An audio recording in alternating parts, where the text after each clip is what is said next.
സുന്ദരി ചെല്ലമ്മയെ പറ്റിയിട്ടാണ്. സുന്ദരി ചെല്ലമ്മയെ സംബന്ധിച്ച് ഒരുപാട് കഥകളൊക്കെ കേട്ടു. സുന്ദരിയായിരുന്നു എന്ന് മാത്രമല്ല, സുന്ദരി ചെല്ലമ്മ എന്ന് നാട്ടുകാർ വെറുതെ വിളിച്ചതല്ല, ശരിക്കും സുന്ദരി തന്നെയായിരുന്നു. ഏറെ വിവാദമായ ഒരു വീഡിയോ ഈ അടുത്ത കാലത്ത് വന്നിരുന്നു. ചിത്തിര തിരുനാൾ വിവാഹം കഴിച്ചു. അദ്ദേഹം ഇവർക്ക് സമ്മാനമായി കൊടുത്തത് ഒരു നേരിയതാണ്. അപ്പോൾ തിരുവിതാംകൂർ നായർ സമൂഹത്തിന്റെ ഇടയിൽ പുടവ കൊടുപ്പ് എന്നാണ് കല്യാണത്തിന് പറയുക. ആ പ്രത്യേക സന്ദർഭത്തിൽ ചിത്തിര തിരുനാളിനെ ഭർത്താവായി സങ്കല്പിച്ചു. ഇത് മനസ്സിലങ്ങ് ആഴത്തിൽ വേരോടി. തിരുവിതാംകൂർ രാജാക്കന്മാർക്ക് പാരമ്പര്യമായി തന്നെ പത്മനാഭസ്വാമി ക്ഷേത്രത്തിൽ വരേണ്ടതുണ്ട്. അത് അവരുടെ കുടുംബക്ഷേത്രമൊന്നുമല്ല. കുടുംബക്ഷേത്രം എന്നൊക്കെ പറയുന്നുവെങ്കിലും ഇവരുടെ കുടുംബക്ഷേത്രമാണ് ഈ ശ്രീപത്മനാഭസ്വാമി ക്ഷേത്രമൊക്കെ അവിടെ വെച്ച് വേണ്ട അധികാരമേൽക്കാൻ. നമസ്കാരം സർ. നമസ്കാരം. ഇന്ന് ഞാൻ ചോദിക്കാൻ പോകുന്നത് സുന്ദരി ചെല്ലമ്മയെ പറ്റിയിട്ടാണ്. സുന്ദരി ചെല്ലമ്മയെ സംബന്ധിച്ച് ഒരുപാട് കഥകളൊക്കെ കേട്ടു. ചില കഥകളിനകത്ത് അത്യാവശ്യം കൂട്ടിച്ചെറുകലുകൾ ഉണ്ടായിട്ടുള്ളതായിട്ട് തോന്നിയിട്ടുണ്ട്. ശരിക്കും ആരാണ് സുന്ദരി ചെല്ലമ്മ? സുന്ദരി ചെല്ലമ്മ ശരിക്കും പേര് പോലെ തന്നെ അതിസുന്ദരിയായിരുന്നു. ഞാൻ കണ്ടിട്ടുണ്ട് അവരുടെ അവസാന കാലത്ത്. അവർക്കൊരു 75 വയസ്സുള്ളപ്പോഴാണ്, 75-80 വയസ്സുള്ളപ്പോഴാണ് ഞാൻ കണ്ടിട്ടുള്ളത്. അത് സുന്ദരിയാണ്, അവർ അതിസുന്ദരിയാണ്. അവസാനം ഒരു പ്രാന്തിയെ പോലെ ആയെങ്കിൽ ആരെയും ഭിക്ഷ വാങ്ങി അങ്ങനൊന്നും അല്ല. പക്ഷെ അവരങ്ങനെ ആയി. അവർ പ്രത്യേക മാനസിക അവസ്ഥയിലേക്ക് അവർ മാറി. കാരണം അവര് യഥാർത്ഥത്തിൽ അവര് ഇന്ന് പഴയ തിരുവിതാംകൂറിൽ, ഇന്നത്തെ കന്യാകുമാരി ജില്ലയിലാണ് അവരുടെ ജന്മവും അവരുടെ പൂർവ്വ ചെറുപ്പമൊക്കെ അവിടെ ആയിരുന്നു. അത് കഴിഞ്ഞിട്ടാണ് അവരെ വിവാഹം ചെയ്ത് തിരുവനന്തപുരത്ത് വരുന്നത്. അവിടെ ഫോർട്ട് ഹൈസ്കൂൾ, കോട്ടയ്ക്കകത്തൊരു സ്കൂളുണ്ട്. ആ സ്കൂളിൽ അവർ അധ്യാപികയായിരുന്നു. അപ്പോൾ ഈ സ്കൂളിലൊരു പ്രധാന ഫംഗ്ഷനിൽ വെച്ച് തിരുവിതാംകൂറിലെ അവസാനത്തെ നാടുവാഴിയായ ചിത്തിര തിരുനാൾ, അദ്ദേഹത്തിന്റെ പേര് രാമവർമ്മ എന്നാ, ചിത്തിര തിരുനാൾ രാമവർമ്മ, ഈ തിരുവിതാംകൂർ രാജാക്കന്മാരിൽ അതിസുന്ദരനാണ് അദ്ദേഹം. അതിസുന്ദരനായിരുന്നു. അദ്ദേഹം ഇവർക്ക് സമ്മാനമായി കൊടുത്തത് ഒരു നേരിയതാണ്. അപ്പോൾ തിരുവിതാംകൂർ നായർ സമൂഹത്തിന്റെ ഇടയിൽ പുടവ കൊടുപ്പ് എന്നാണ് കല്യാണത്തിന് പറയുക. എന്ന് പറഞ്ഞാൽ വിവാഹത്തിന് പുടവ കൊടുക്കുക. അപ്പൊ പുടവ കൊടുത്തു കഴിഞ്ഞ്, താലികെട്ടിന് വലിയ പ്രാധാന്യമില്ല. പുടവ കൊടുത്തു കഴിഞ്ഞാൽ, ഒരാണ് ഒരു പെണ്ണിന് പുടവ കൊടുത്തു കഴിഞ്ഞാൽ ഭാര്യാഭർത്താക്കന്മാരായി എന്നാണ് ആ ഒരു പഴയ സങ്കല്പം. ഇവർ വിവാഹിതയാണ് എങ്കിൽ അവർക്കൊരു മകളോ മറ്റോ ഉണ്ടോ എന്ന് എനിക്ക് തോന്നുന്നു. ഇവർക്ക് എന്തോ ആ പ്രത്യേക സന്ദർഭത്തിൽ ചിത്തിര തിരുനാളിനെ ഭർത്താവായി സങ്കല്പിച്ചു. ഇത് മനസ്സിലങ്ങ് ആഴത്തിൽ വേരോടി. അതിനുശേഷം ചിത്തിര തിരുനാളിനെ കാണാൻ വേണ്ടി കാത്തു നിന്നു തുടങ്ങിയവരെ. അപ്പൊ അതുകൂടി ഞാൻ പറയാം. ഈ തിരുവിതാംകൂർ രാജാക്കന്മാർക്ക് പാരമ്പര്യമായി തന്നെ പത്മനാഭസ്വാമി ക്ഷേത്രത്തിൽ വരേണ്ടതുണ്ട്. അത് അവരുടെ കുടുംബക്ഷേത്രമൊന്നുമല്ല. കുടുംബക്ഷേത്രം എന്നൊക്കെ പറയുന്നുവെങ്കിലും ചരിത്രപരമായി അത് ശരിയല്ല. കാരണം തിരുവിതാംകൂർ രാജാക്കന്മാർ ഇപ്പോഴും അധികാരമേൽക്കാറുണ്ട് ആചാരപരമായി. രാജാവ് എന്നുള്ളൊരു പദവിക്ക് വേണ്ടി മാത്രം, അത് ആ കുടുംബത്തിൽ മാത്രമേ ഉള്ളൂ. ആരും രാജാവെന്നൊന്നും വിളിക്കാറില്ല, എങ്കിലും അവർ ചെയ്യാറുണ്ട്. അത് ചെയ്യുന്നത് ആറ്റിങ്ങലുള്ള തിരുവാറാട്ടുകാവിൽ വെച്ചാണ്. അതൊരു ദേവീക്ഷേത്രമാണ്. അവിടെ വെച്ചവര് അധികാരമേൽക്കാറുണ്ട്. ഇവരുടെ കുടുംബക്ഷേത്രമാണ് ഈ ശ്രീപത്മനാഭസ്വാമി ക്ഷേത്രമൊക്കെ അവിടെ വെച്ച് വേണ്ട അധികാരമേൽക്കാൻ. അതില്ല. അപ്പൊ ദാറ്റ് മീൻസ് ഇവരുടെ ഒരു ഒരു രാജ്യക്ഷേത്രമാണ് തിരുവിതാംകൂറിന്റെ രാജ്യക്ഷേത്രം എന്നുള്ള നിലയ്ക്കാണ്. അപ്പൊ അവിടെ അതിന്റെ മേൽക്കോയ്മ തിരുവിതാംകൂർ രാജാക്കന്മാർക്ക്. അകക്കോയ്മ, പുറക്കോയ്മ, മേൽക്കോയ്മ, അങ്ങനെ 3 കോയ്മകളാണ് ഒരു മഹാക്ഷേത്രത്തിനുള്ളത്. സാധാരണ ക്ഷേത്രമല്ല, മഹാക്ഷേത്രങ്ങൾക്ക്. അതായത് നമ്മുടെ ഇതുണ്ട് വൈക്കം മഹാദേവ ക്ഷേത്രം, അതുപോലെ നമ്മുടെ ഇവിടെ ഉണ്ടല്ലോ തൃശ്ശൂര് മഹാദേവ ക്ഷേത്രം, അതുപോലുള്ള മഹാക്ഷേത്രങ്ങളിൽ ഗുരുവായൂരൊക്കെ അങ്ങനെ ഈ 3 കോയ്മകളാണ്. അകക്കോയ്മ, പുറക്കോയ്മ, മേൽക്കോയ്മ. ഇപ്പൊ പലയിടത്തും അതൊന്നും ഇല്ല. എങ്കിലും ഈ മേൽക്കോയ്മ ഇപ്പോഴും തിരുവിതാംകൂർ രാജാക്കന്മാർക്കാണ്, പത്മനാഭസ്വാമി ക്ഷേത്രത്തിൽ. അതുകൊണ്ട് എന്നും അവിടെ തൊഴാൻ വന്നേ പറ്റൂ. അങ്ങനെ അദ്ദേഹം അവിടെ തൊഴാൻ വരും.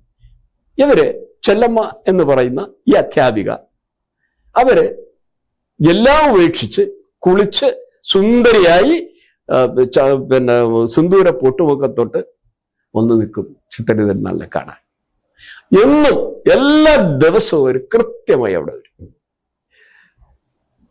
അപ്പൊ ഇത് വലിയ പാട്ടായി ഇതായി. ചിത്ര തിരുനാളിന്റെ അവിടെയും എത്തി. പക്ഷെ അദ്ദേഹം പലരെയും വിട്ട്, അദ്ദേഹത്തിന് നേരിട്ട് വരാൻ പറ്റില്ലല്ലോ, അദ്ദേഹം പലരെയും വിട്ടൊക്കെ ഉപദേശിച്ചു നോക്കി. പക്ഷെ ഇവരതൊന്നും കേട്ടില്ല. അവരവസാനം വരെയും ചിത്ര തിരുനാളിനെ കാണാൻ വേണ്ടി അവിടെ വന്ന് വേറെ ആരെ ഉപദ്രവിക്കുകയോ വേറെ ഒന്നുമില്ല, വളരെ ശാന്തയായി അതിസുന്ദരിയായി ഒരുങ്ങി ഒരു നവോത്ഥയായ വധുവിനെ പോലെ അവിടെ വന്നു നിന്ന് ചിത്ര തിരുനാളിനെ കണ്ടിട്ട് പോകുമായിരുന്നു. അവരെ കുറിച്ച് മറ്റൊരുപാട് കഥകളൊക്കെ, അതൊക്കെ അതിലൊന്നും ഒരു കാര്യമില്ല. അതൊക്കെ ചുമ്മാ വെറുതെ ഓരോരുത്തരെ ഈ പറഞ്ഞല്ലോ, ഞാൻ നേരത്തെ പറഞ്ഞല്ലോ, ഈ മിത്തുകളും ഐതിഹ്യങ്ങളും ഒക്കെ ഉണ്ടാക്കുകയാണ്.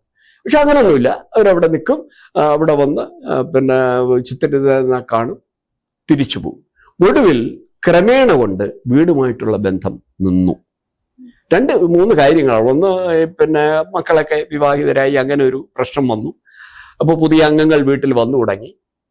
അപ്പൊ പിന്നെ ഇവരെ നിയന്ത്രിക്കാൻ അവരുടെ കൈക്ക് നിൽക്കാതെ വന്നു. കാര്യം ഇവര് രാവിലെ കുളിച്ചൊരുങ്ങി, അതൊരു നിർബന്ധമായി. അങ്ങനെ ഇവർ ക്ഷേത്രത്തിൽ തന്നെ ഉറക്കം എന്നുള്ളൊരവസ്ഥയിലേക്ക് സംഭവം എത്തി. ഒടുവിൽ അവര് അവിടെ കിടന്നു തന്നെ മരിക്കുകയും ചെയ്തു. അല്ലാതെ ഈ വേറെ അവരെ കുറിച്ച് പറയുന്നതൊന്നും ശരിയല്ല. അവര് വളരെ പിന്നെ അതിസുന്ദരിയായിരുന്നു എന്ന് മാത്രമല്ല, സുന്ദരി ചെല്ലമ്മ എന്ന് നാട്ടുകാർ വെറുതെ വിളിച്ചതല്ല, ശരിക്കും സുന്ദരി തന്നെയായിരുന്നു. അവസാനം വരെ അവർ മനസ്സിൽ ചിത്ര തിരുനാളിനെ തന്നെയാണ് ഭർത്താവായി സ്വീകരിച്ചിരുന്നതും. അങ്ങനെ തന്നെ അവരുടെ അന്ത്യവും സംഭവിച്ചു.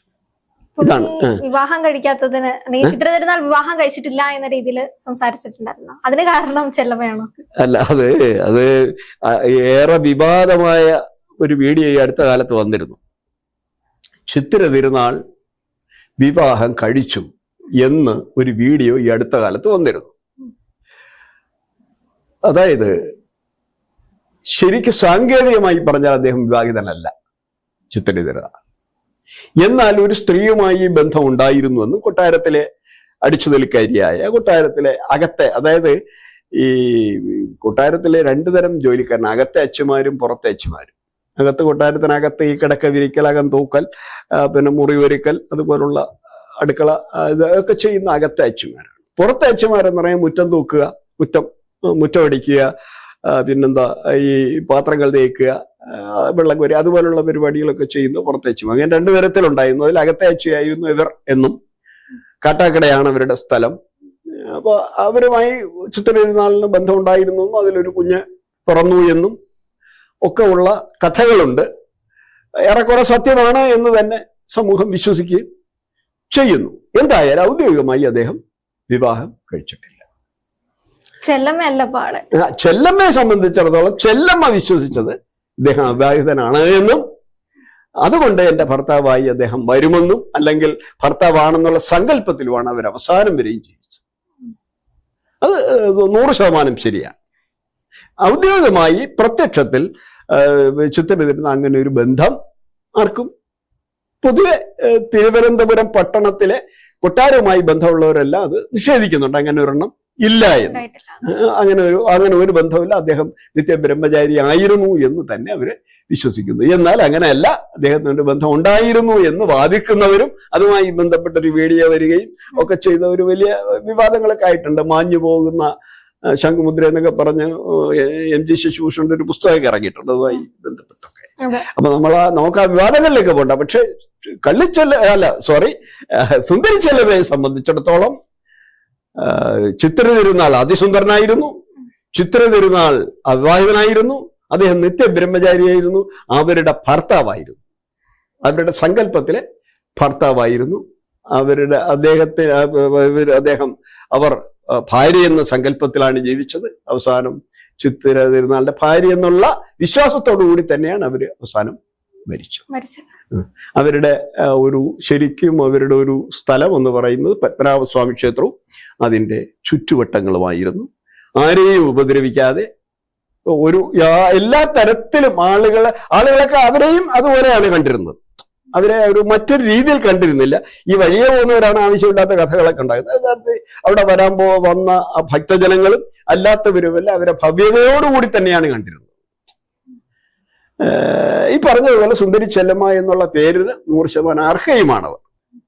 കാര്യം ഞാൻ കണ്ടിട്ടുള്ളത് കൊണ്ട് പറയാം, ആ പ്രായത്തിലും അവരുടെ സൗന്ദര്യം നമ്മൾ ഈ പറഞ്ഞതുപോലെ ഒരു ശരിക്കും നല്ല ഒരു പ്രൗഢയായ ഒരു സ്ത്രീയെ തന്നെയാണ് അവസാനവും നമ്മൾ കണ്ടത്.